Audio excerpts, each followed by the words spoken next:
এই মেমোরি কার্ডটা আল্লাহ আমাদের ঘাড়ের ভিতরে দিয়ে দিয়েছেন। এবার আল্লাহ বলবেন ঠিক আছে, আমার ফেরেশতাকে যখন তুমি অস্বীকার করলে, 2 নম্বর তোমার জন্য সাক্ষী আমি বের করলাম।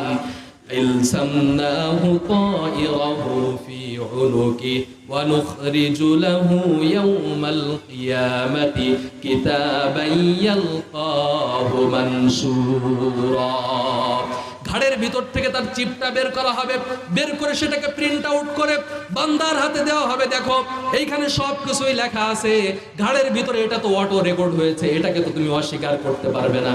বলবে আল্লাহ না, এটাও আমি মানি না, আমি এটা করি নাই।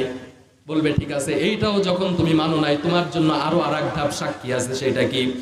আল্লাহ তাআলা পবিত্র কোরআনুল কারীমের মধ্যে বলেছেন, আপনার বিরুদ্ধে ফেরেশতা সাক্ষী দিল, 2 নম্বরে আপনার ঘাড়ের চিপ সাক্ষী দিল, সেটাও যখন আপনি অস্বীকার করলেন, আপনি বলবেন যে আল্লাহ গুনাহ করি নাই। এবার আপনি তো